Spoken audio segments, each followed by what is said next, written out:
Hi class, welcome back. Today we're talking about chapter 8 on long-term obligations.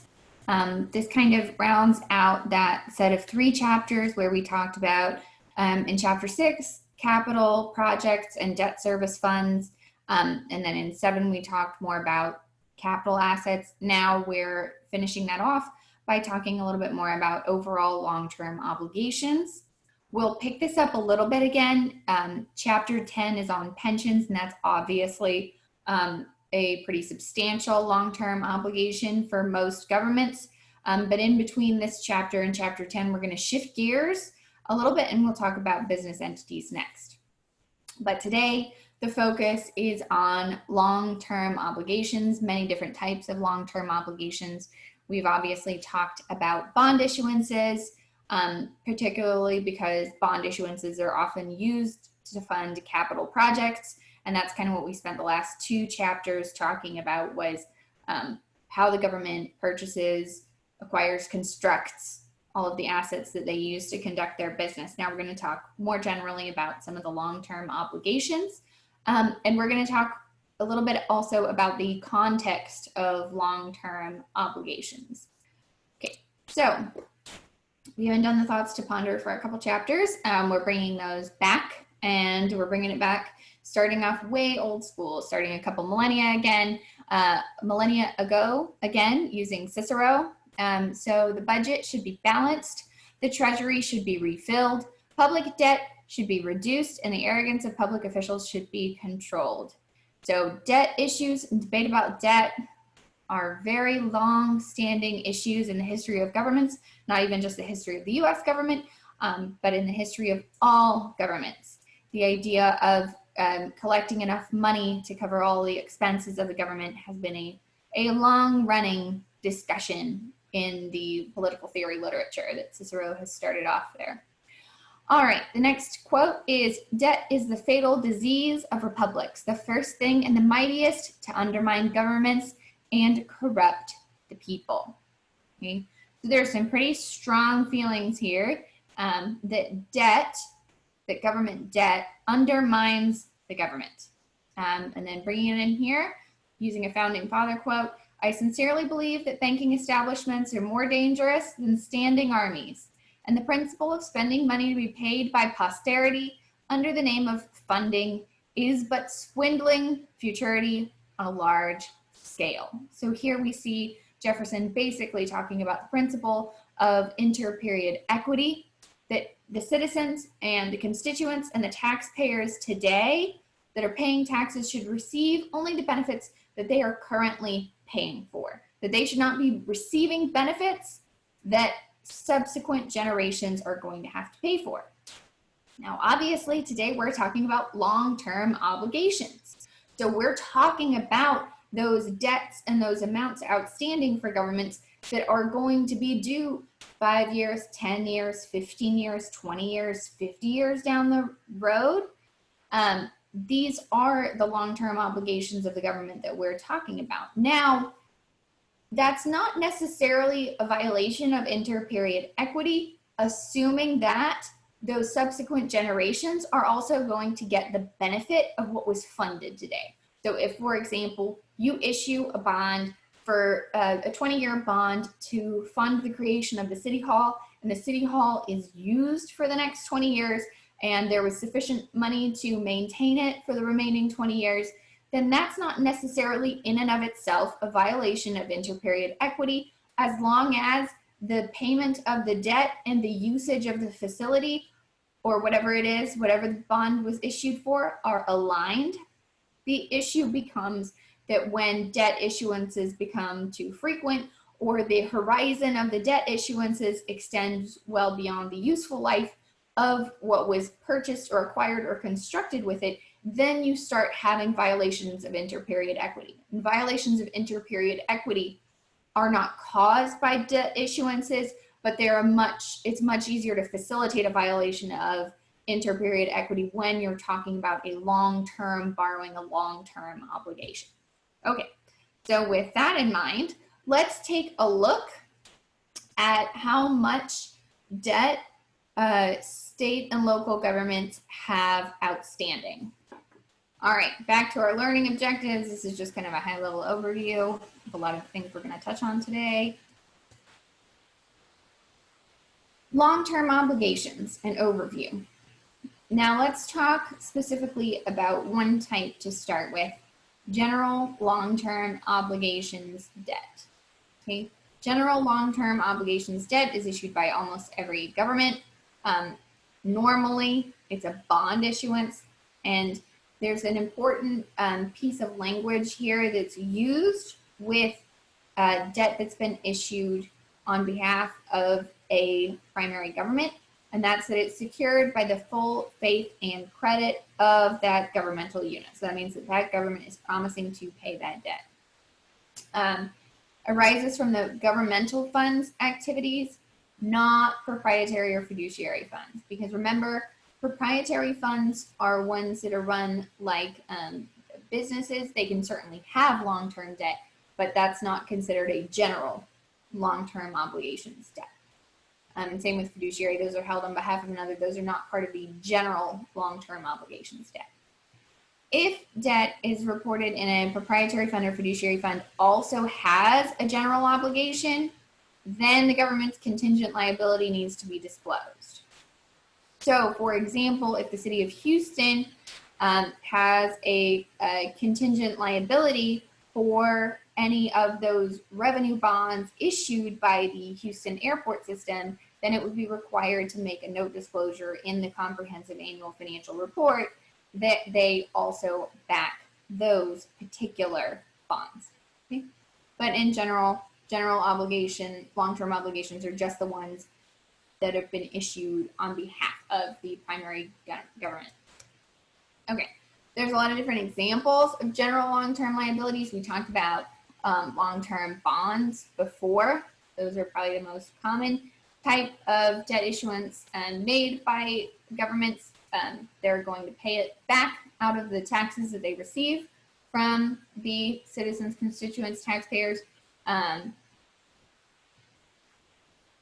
There are also long-term warrants, long-term notes, capital lease obligations, unfunded compensated absences, unfunded pension obligations, which we'll get back to in chapter 10, long-term portions of judgments and claims. If the city's been sued and they do owe certain amounts over long periods of time, those are also going to be a long-term obligation. And certificates of participation. Certificates of participation, you may not have come across that before. That's when a financial institution leasing a capital asset sells shares in the lease. It's effectively another form of lease, although it takes a little bit different structure because it's structured through the bank. Okay. What's the importance of long-term debt? I mean, I feel like this somewhat goes without saying, but it's definitely important to reiterate that failure to make timely payments can have profound repercussions. If the creditors incur losses, and you don't want governments and nonprofits to face a loss of credit. Okay?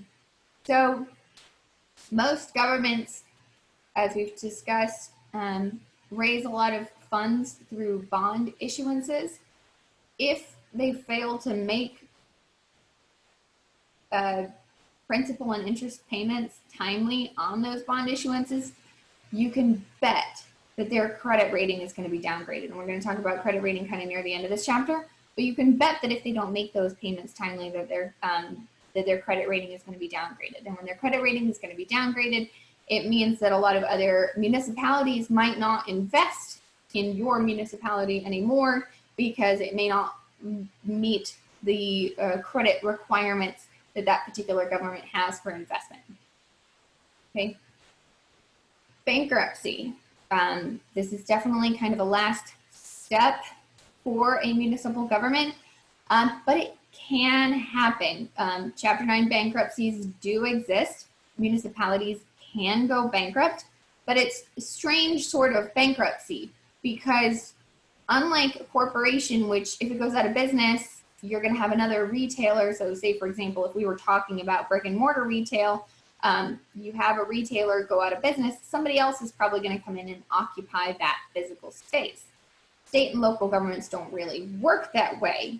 I mean, Texas is Texas, Orange County is Orange County, New York City is New York City.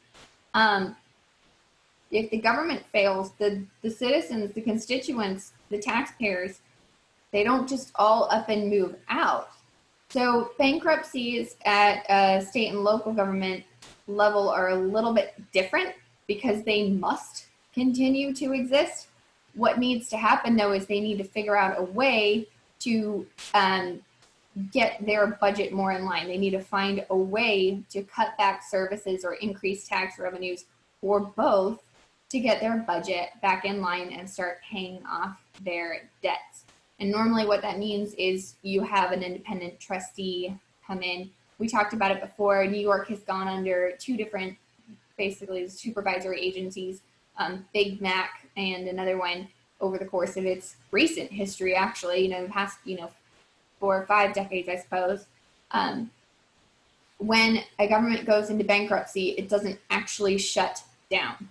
What it means is that there was failure to adhere to that budget. Remember that ever important document for a government. There was either failure to adhere to that budget, or honestly, what was more likely is that there were economic events beyond the control of the government, and the government had exposures and risks that it wasn't necessarily even aware of, which seems to be how most governments end up going bankrupt, is that they didn't properly plan for what were unexpected but not completely unpredictable events. All right. So long story short, governments can go bankrupt, but they don't actually disappear. They just have to be basically under the guidance of somebody else, under the guidance of an independent trustee, and then they have to take steps to remediate their budget so that they can actually start paying off those debts. Since January 2010, 9 general purpose governments, so cities or counties, have filed for a Chapter 9 bankruptcy, and 60 special governments have filed for a Chapter 9 bankruptcy. This is interesting. There is sort of a domino effect that you might want to think about when you're thinking about municipal bankruptcies. So we talked a lot about how property tax revenues are an incredibly important part of government revenues. The thing that we might think, like at first blush, it seems like, the stock market and revenues to the government, those are completely distinct concepts that don't touch, that don't overlap. But when you think about it a little bit harder, a lot of people, that money that they had saved up for their house, they might have had it in a money market account, they might have had it in a savings account, but chances are they probably had a decent amount of it in the stock market. So for example, when somebody's going to buy a house, that stock market, if there's this a rapid decline in value in the stock market, like we observed early in 2020, that might put a damper on house buying. And then if there's a damper on house buying, that can lead to a decrease in house values. Now, obviously, remember we talked about how property tax, assessed value, and market value are not exactly linked. But if market values do move down, eventually those property tax assessment values will move down, leading to lower property tax revenues, leading to less funding in the government and a greater likelihood of that government going into bankruptcy. Obviously, it's not a super succinct set of events, but it's certainly one of those ones that I think kind of illustrates the point that nothing in the economy is ever actually completely separate from anything else. As soon as you start exploring those interactions between any two parts of the economy, you'll be able to find kind of connections and links and the ways that they can impact each other. We're going to continue on talking about how we account for the long-term obligations, right? So remember, like with all the things we've discussed so far, we have 2 different levels that we want to discuss. We have the fund statements, and then we have the government-wide statements. So for a long-term obligation on the fund statements, remember, modified accrual basis, you don't actually record any long-term liabilities. So they're not reported as long-term liabilities on governmental funds. They are recorded in disclosure the schedule of long-term debt. A debt service fund is set up to pay for those principal and interest payments. So those expenditures are going to be recorded for when they're made out of current financial resources. When funds are received, the cash is offset by other financing sources, bond proceeds. So remember, we looked at the City of Houston example. We looked at their capital projects fund, and we saw that when the City of Houston made debt issuances to support capital project funds, that in that other financing sources down the bottom, so remember there was revenues, expenditures, and then other financing sources down the bottom. In that other financing sources, you'll see the cash that's received as a result of that long-term obligation. On government-wide statements, the government-wide statements are presented on the full accrual basis. So this overall presentation is going to be fairly similar to businesses. It's reported in the governmental activities column of the government-wide statement of net assets. General long-term obligations are recorded either at face value or at the unamortized issue price after taking into account premium or discount. GASB requires present value, so premiums and discounts are going to be amortized over time. Let's look at an example here. So on July 1st, 2016, the city issued $100 million in 8% general obligation debt to finance capital improvements. The first payment of $4 million is due in early January 2017. Now, for the fund statements, there's not really going to be an entry unless for some reason they've budgeted that in the current fiscal period and paid it out of current financial resources. But assuming that it's budgeted for 2017 and paid with current financial resources in 2017, there is no entry, there is no accrual on the fund statements. There is on the government-wide statements. So on the government-wide statements, you would record at December 31st that you've got a bond interest expense and an accrued bond interest payable. Because it's full accrual basis, you do the accrual. Fund statements, not on the full accrual basis, so you don't do that accrual. All right. So let's take a look. We can see City of Houston notes to the financial statements.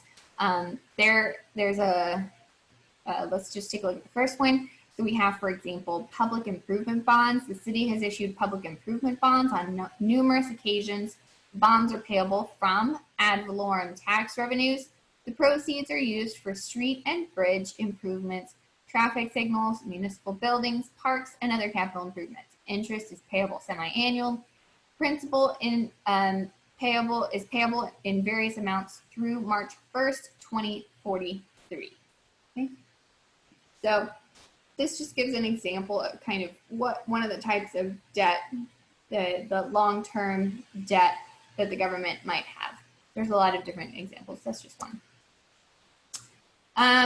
If we look here and we see for City of Houston, we look at the statement of revenue, expenditures, and changes in fund balances. Now keep in mind here, we're looking at the governmental funds. So right now, what we're looking at, this statement is prepared on modified accrual basis.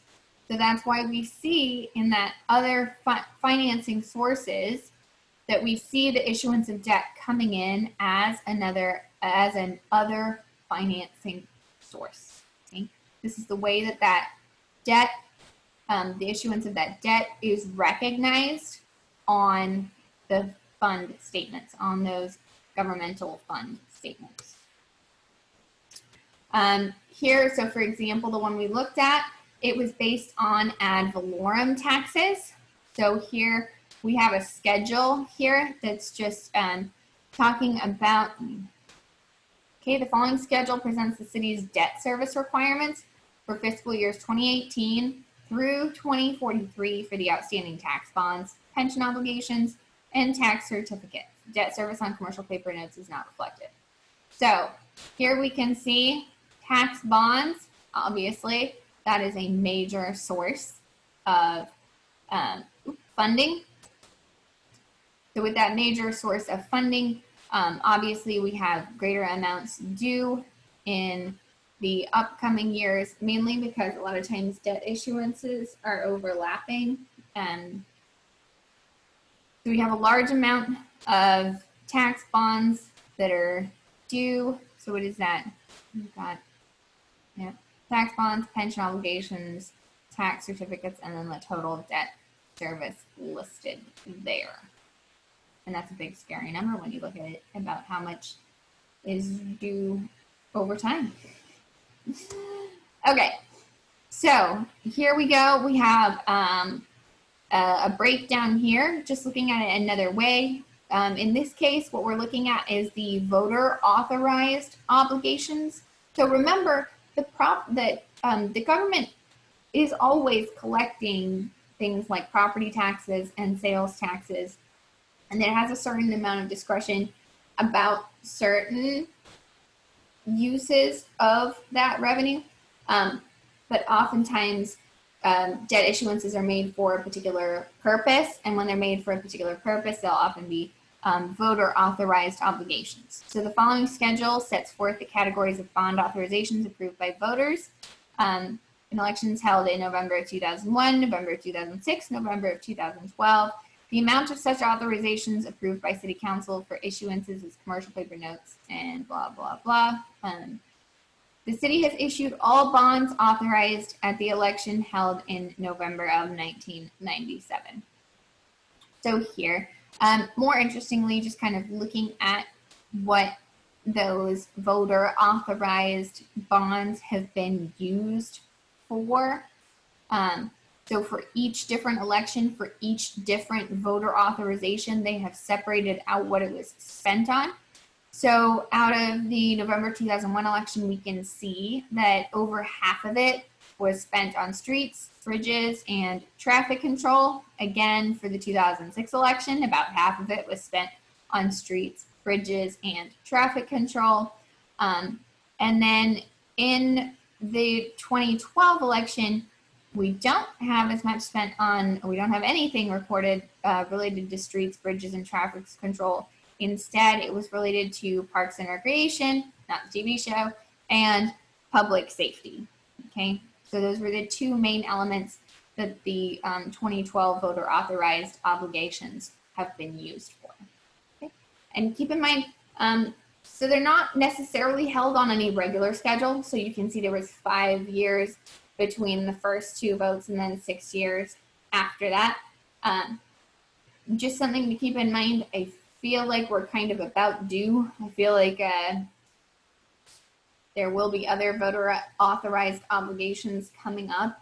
And that's something that I would love for you next time, now that you've taken this class, and you'll probably be one of the most educated people in your social circle about government and not-for-profit accounting, to take that extra time to review.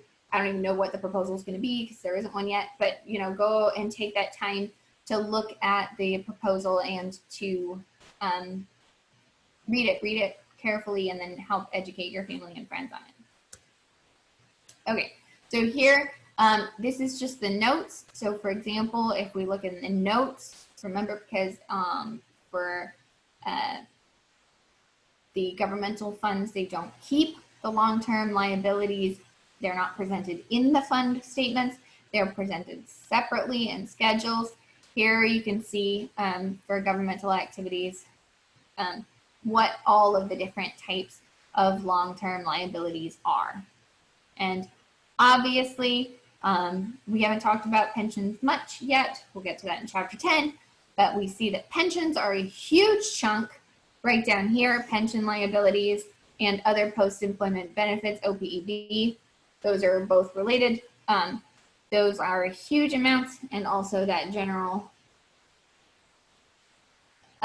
bonds and notes, that general tax obligation debt, those bonds that have been issued as part of that general tax obligation debt.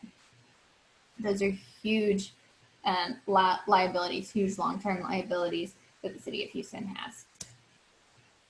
Okay, so moving on. That was kind of the overview of all of the most important stuff, kind of at a 20,000 foot view. Now we're going to take some time to talk about some of the different and unique type of issuances. So we've already talked in previous chapters about serial bonds, and those being the most common type of bonds. Now we're going to talk about a few very specialized ones. For example, demand bonds. In the case of a demand bond, the obligations that permit the holder to demand redemption within a specified and usually short period of time.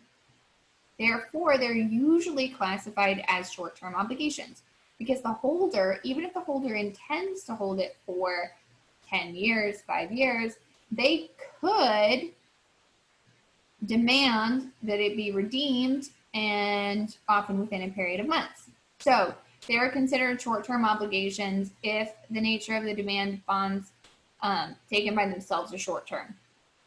They are long-term obligations if the government enters into a contract called a takeout agreement, where the financial institution promises to lend the issuer sufficient funds to repay the bonds, and the contract satisfies the following criteria.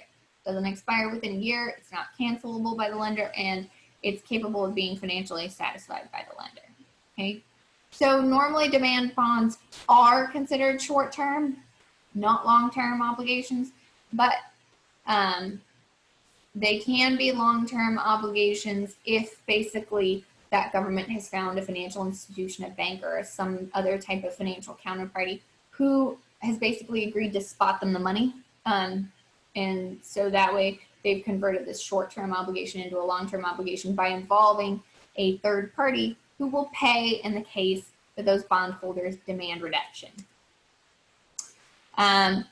Let's do an example. A city financed the acquisition of equipment with bonds that could be redeemed at any time at the option of the holder. The bonds pay an interest rate of 6%. At year end, prevailing interest rates had decreased to 5%. The city does not have a takeout agreement providing for refinancing if the bonds are presented for payment. So how should the city record that debt?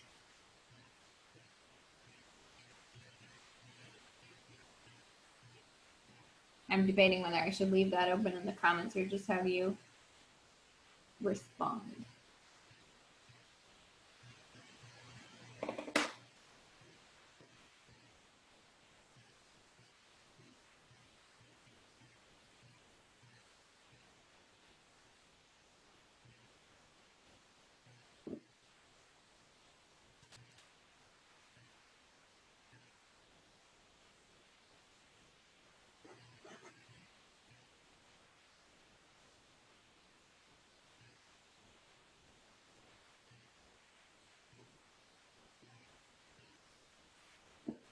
All right, since the city doesn't have a takeout agreement, it can't record the bonds as long-term obligations, irrespective of the interest rates. So if market rates are 5% and the bond pays 6%, presumably bondholders would want to hold on to it because it's paying a higher than market rate.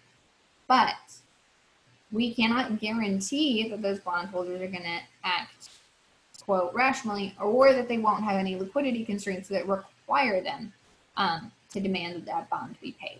Okay, so it must record the debt as a short-term obligation in the general fund.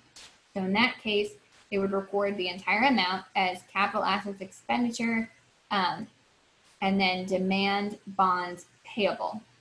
Okay, and on the government-wide statement, they would have a debit to equipment of $8 million and credit to demand bonds payable of $8 million. Remember that the reason we see capital assets expenditure in the fund statement and equipment in the government-wide statement is presumably this is a capital asset for the government, so they're actually going to record that asset and probably they're going to capitalize and depreciate it at the government-wide level, but for fund level, it is paid out of current financial resources, and since this is assumed to be a short-term obligation, it is assumed to be paid out of short-term current financial resources. We have a debit to assets expenditure there. All right. Rands, TANs, and bands, oh my. Revenue anticipation notes and tax anticipation notes. So the government knows approximately how much money it is anticipating taking in any of its general forms of revenue, or more specifically taxes, but they might have a short-term cash need, short-term notes payable that are specified on a specified stream of revenues. So for example, the government can issue these revenue anticipation notes or tax anticipation notes so that they have cash to meet obligations earlier in the year. These are generally not converted into long-term instruments because they're designed in almost all cases to be obligations that are met within a year. They must be accounted for in the funds in which the related revenues are reported. So for example, if it was just a general property tax, and they'd issued a tax anticipation note on general property taxes, then it would be recorded in the general fund. If, on the other hand, it was something that they had, that they agreed to pay out of a special revenue, then that short-term notes payable is going to be recorded in that special revenue fund. Bond anticipation notes are a little bit different.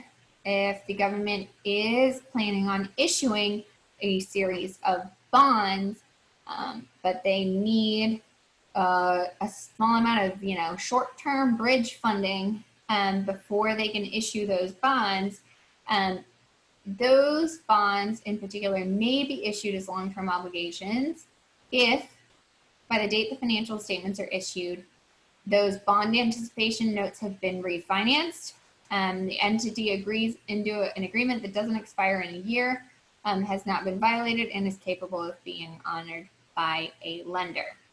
Okay? So basically, because bond anticipation notes are tied to a long-term obligation, as long as certain criteria are met, that bond anticipation note can also be included as part of that long-term obligation. This should raise some red flags, though. You should be like, well, wait, why does government have so many different ways of getting money, of borrowing money in the short term? And if that red flag that's being raised in your mind is, well, that means they're spending money they don't have yet, so they haven't really managed their cash flow very well. And obviously that's debatable. Maybe they've figured out that it's worth paying for it, because oftentimes those these short-term notes, there's a stated rate. It's a fairly low stated rate in the example given here of the tax and revenue anticipated notes the City of Houston had was 2.67%. But that's 2.67% that taxpayers are effectively going to have to pay in one way or another, either in reduced services or in some other tax, because the government's cash outlays precede that cash that it's receiving. Okay. So leases. Leases are a pretty typical long-term obligation. Per GASB, statement number 87, a contract that conveys control of the right to use another entity's non-financial assets as specified in the contract for a period of time in an exchange or exchange-like transaction. There are certain things that are not included: computer software, mineral rights, motion picture rights, leases of inventory, and timberlands. Oh, no, wait. Not those timberlands, like logging forests. All right, sorry. If that pun was terrible, that's as good as it gets. All right, so when we're talking about leases, you have the term of the lease, period during which the lessee has a non-cancelable right to use the asset, plus any period for which it is reasonably certain the lease will be extended. And there's a caveat here. This is particular to governments, a non-appropriation clause, aka a fiscal funding clause. The government might have the right to cancel the lease if the legislative body that it's subject to doesn't approve the funds. So obviously when we talked about Chapter 3, we talked about how the way that government budgets work. But basically, they're not going to be able to honor a lease if whatever legislative body didn't grant them the funds to pay that lease. Now, you guys have seen capital and operating leases before, I'm sure of it. Capital leases are like financing arrangements, whereas operating leases are conventional rental agreements. Capital leases are effectively the lessee purchases an asset in exchange for a long-term note. And with an operating lease, the lessee uses property for a portion of its useful life. According to GASB 87, all leases with a term of 1 year or more must be accounted for as financing, aka capital leases. Only going to be an operating lease under GASB standards if it's less than a year, which basically means that almost all leases to governments are considered capital leases. Why? The economic reality is that the arrangement is long-term. And the concern is that recording it as an operating lease avoids the reality that there is a continued obligation associated with that lease. Recording it as a capital lease lets those taxpayers, lets those financial statement users know that there is this long-term obligation associated with the lease that gets minimized if it's considered an operating lease. As far as accounting for capital leases, capital leases are treated as a purchase of an asset and an issuance of long-term debt. That's the way that you're going to record it under GASB. So leased asset and related liability are accounted for like an installment purchase recorded at present value. In the fund statements, you're going to have a debit to expenditure and a credit to other financing sources, capital leases. In the government-wide, you're going to account for it using your normal purchase-borrow transaction. The asset is going to be capitalized and depreciated like we talked about in the last chapter, and a general long-term liability is recorded. So you will see the full amount of that ongoing capital lease on the government-wide statements.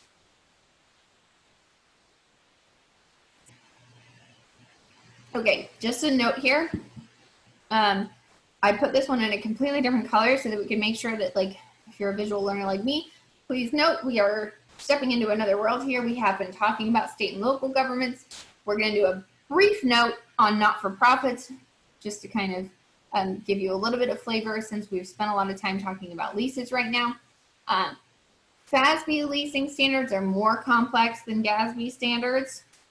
And in particular for not-for-profits, for lessees, FASB continues to distinguish between capital and operating leases, and for lessors, FASB distinguishes between sales type, direct financing, and operating leases. Okay, so the information we just discussed, where basically everything is considered a capital lease, that is for state and local governments.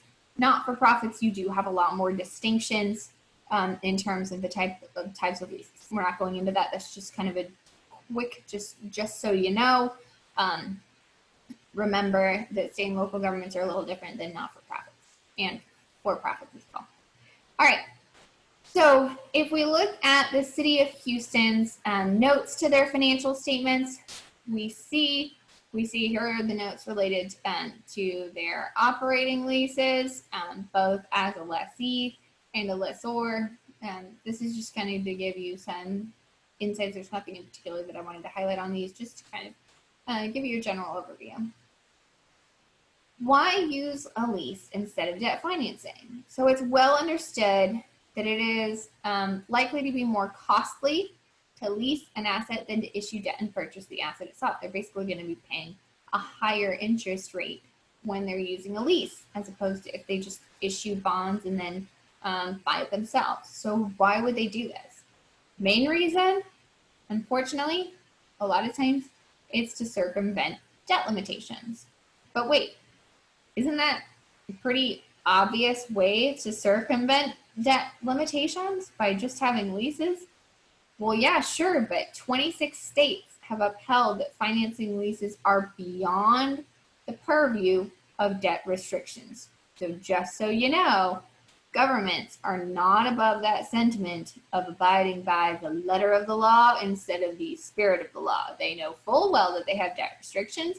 They also know that in a lot of states there is a favorable court ruling that says, well, that's okay because a lease is not technically debt. So you can get around your debt restriction by going ahead and getting that lease. All right, so we've talked a lot about general obligation bonds. Just to quickly talk about general obligation bonds versus revenue bonds.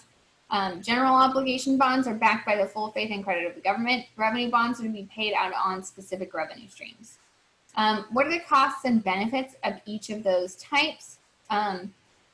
Revenue bonds often have higher interest rates, and that's because they're not backed by the full faith and credit of the government. So, for example, obviously you don't want that government going into bankruptcy, but if they go into bankruptcy, the general obligation bonds are going to have precedent over all of those special revenue bonds. So because of that slightly increased risk, you're going to have slightly higher interest rates on revenue bonds than general obligation bonds. What's the benefit? Generally, revenue bonds are not subject to voter approval. If on the revenue bonds it says, well, this is paid out of a hotel tax or a toll fee on a toll road, then it may not be subject to voter approval because it's being paid out of a particular revenue stream that whatever that bond is for is going to create. Okay. Overlapping debt. It's important to understand overlapping debt, although it's not an actual debt that the government has. So this is an important thing I want to caveat here. The governments don't pay the overlapping debt. It's just an important thing for them to understand the tax burdens on their taxpayers. So what is it? Obligations of other governments that also have the power to tax property located in the jurisdiction of the government whose debt is being evaluated. For example, a city, a county, school district. So when we did that example before, you guys saw with a property tax bill that often a property owner is going to have probably 6 or 7 different types of governmental entities that are taxing that property. What overlapping debt is basically taking an entire map and drawing each of those things on top of each other. So we have, Harris County, we have the city of Houston, and then within there, we're probably going to go and look, see here we have CCISD, and here we have KDISD, and here we have Pasadena ISD, and then here we have Conroe ISD, right? So we start looking and you'll start seeing, the hospital districts are going to be on there, and then those water districts are going to be on there, then those community college districts are going to be on there. And the overlapping debt just gives you kind of those, they're not really concentric circles, those overlapping amorphous shapes generally. And it's important to understand because it's important to understand the tax burden that those taxpayers have, because at a certain point, they might not be able to pay it. So if all of those different separate governments increase their taxes at a certain point, people are not going to be able to pay them. Okay. So an overlapping debt example, a city served by an independent school district that includes the city as well as nearby towns. The assessed value of the taxable property within the city is $600 million. And the school district is $800 million. This is kind of the inverse of what would happen in Houston. In Houston, there are lots of different school districts. Presumably, this is a smaller city, so the district is bigger than the city. That can happen. It can happen either way. Same thing for cities and counties. It can happen either way. It just really depends. The school district has $48 million of debt outstanding. What is the city's overlapping debt with respect to the school district? So you just take 75%, right? Because $600 million of the taxable value of the city is within the $800 million of the school district's taxable value. So you have 75% of the outstanding debt of $48 million, and that gives you $36 million. So here, I think we pulled this one up in one of the, earliest classes. Here you can see all of the different types of overlapping debt in the city of Houston, right? We have different counties, predominantly Harris County. and the Harris County Flood District, flood control. But you do have a little bit of Fort Bend County and a little bit of Montgomery County in the city of Houston.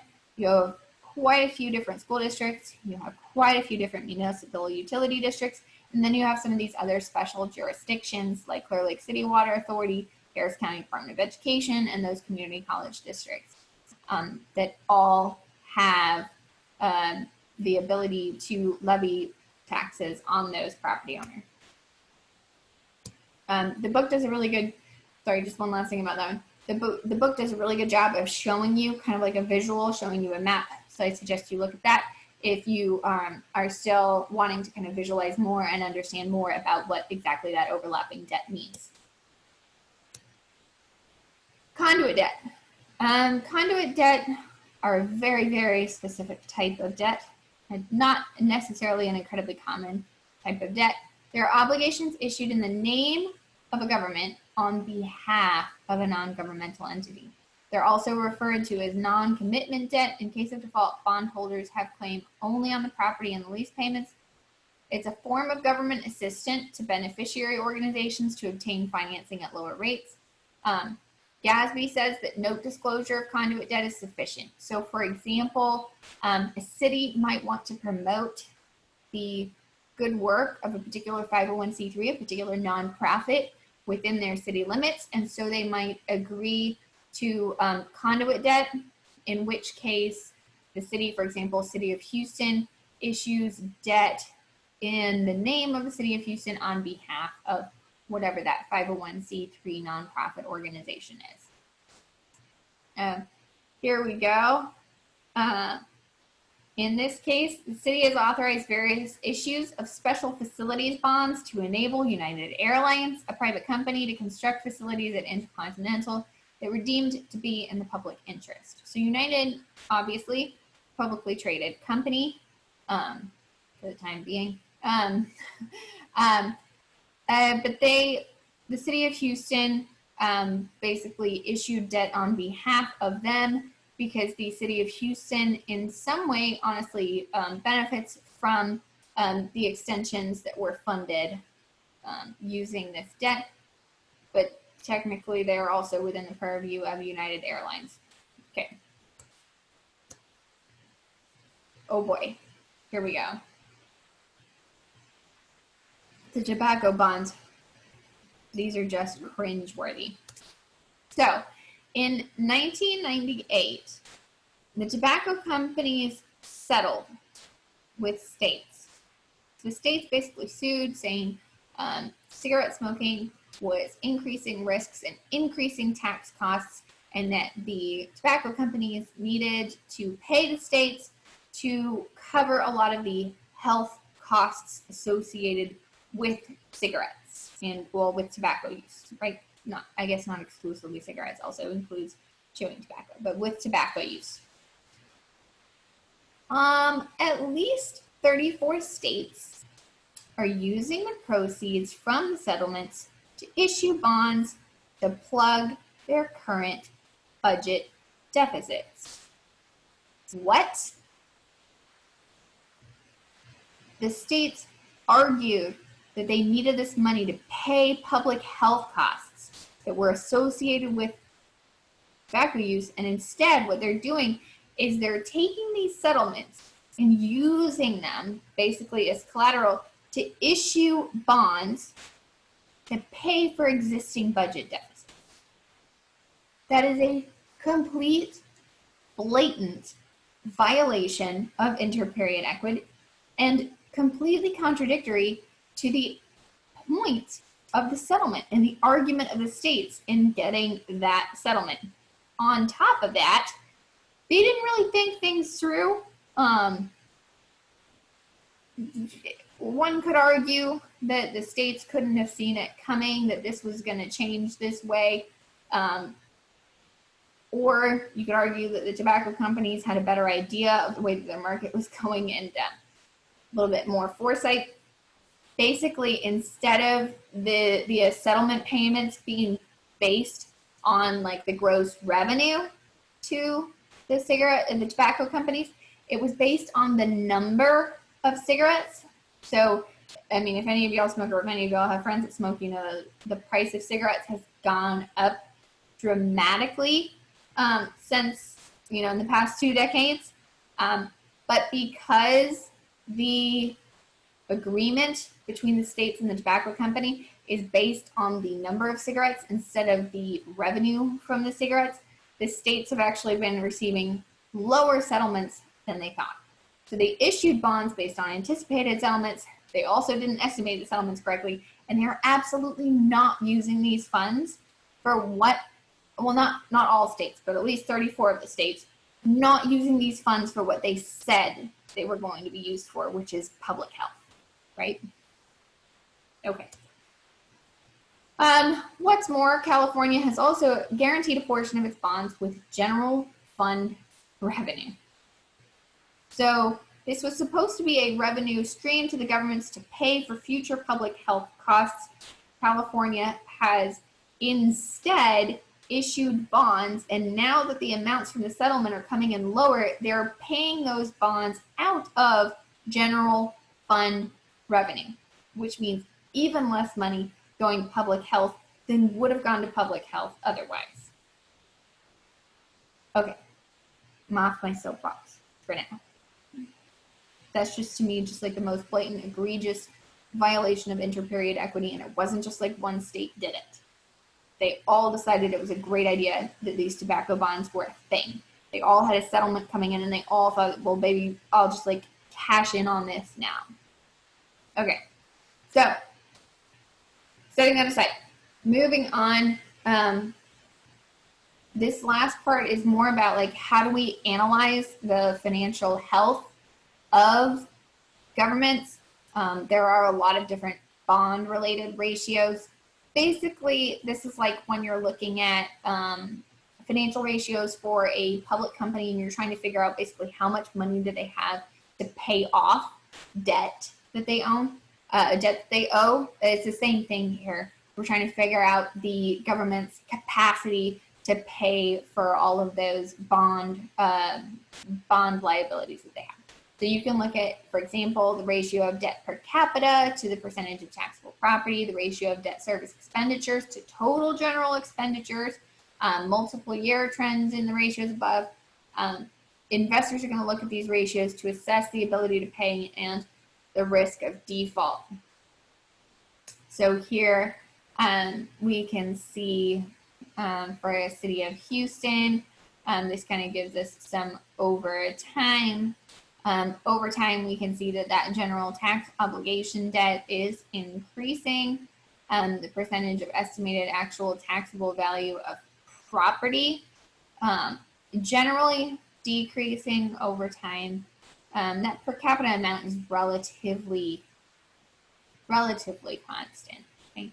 We don't see any extreme changes in the case of the city of Houston normally. Then you have so just like for-profit companies, there are also bond ratings on state and local government debt issuances. Bond rating agencies such as S&P, Moody's, and Fitch. Fitch Ratings assign a quality rating to the debt instruments of any issuer. These agencies review a lot of the different factors. They basically run a different ratio analyses, a lot of different scenario analyses. Debt ratings are of critical concern to both issuers and investors because they affect the debt's marketability and hence its interest rate. Lower ratings are considered higher risk, so they have to offer a higher interest rate in order to get uptake. A bond rating service downgrade can be a traumatic fiscal event. Why governments need to pay their debt issuances on time. And here's City of Houston's. These are all fairly good bond ratings, although I have to admit I'm slightly skeptical of bond ratings because they're paying, the governments are going to be paying the bond rating agencies to get a bond rating, and I feel like anytime you pay somebody, you're compromising independence. But that's just, you know, my opinion. Also, there are some interesting little ways that you can kind of get around. If a municipality has a low bond rating, they can buy bond insurance, and then instead of their own rating, that bond issuance gets assigned the rating of the bond insurance company. Okay, this sounds like a good idea until those bond insurers also go down. So, for example, after the 2008 financial crisis, AMBEC and MBIA went to junk status, so their insurance really wasn't worth anything because all of those were terrible credit ratings and made all of those junk bonds. The bond insurance was no longer worth anything. Another type of credit enhancement is moral obligation debt. One government guarantees the issuances of another government without compensation. It may be motivated by circumventing debt limits, depending on the situation, but generally it's assigned one credit rating lower than the government offering the guarantee because it's one step removed and they don't actually have any technical liability for it. They've just promised that they would be liable for it. Okay, so we kind of alluded to the fact that a lot of governments, state and local governments, have a debt margin. The debt margin is the difference between the amount of debt outstanding and the amount of debt allowed. So, for example, the city is permitted to issue a maximum of $30 million of general obligation bonds. It already has $19 million. They issue another 8. They're therefore at $27 million of total debt, which is going to be just $3 million shy of that $30 million limit. Houston is well under its legal debt limit, but the one caveat I want to say here is just because the city or state or local government is well under its legal debt margin, that doesn't mean it has a good amount of debt. Okay, and I think that the debt margin can be a touch misleading because sometimes these legal debt limits are set very high. It might be that their debt margin is $99 million out of $100 million debt limit, but maybe that $1 million debt is too much to pay for a particular school district, for example. So just because it's within legal debt margin doesn't necessarily mean it's good. And I want to be careful to be clear about that. It means that they're not outside the legal bounds, not that they're necessarily inside the fiscally responsible bounds. All right. Okay, so that about sums it up. Thanks so much for sticking with me through this chapter where we talk about the massive amounts of state and local debt, government debt. Don't worry, when we get to the federal government, we will again get to discuss massive amounts of government debt. Okay, so we're not done with it yet. We're just done with it for right now at the state and local government level. But I do appreciate you sticking with me through this. I'll see you next time when we pivot and we start working on business type entities. Okay, take care.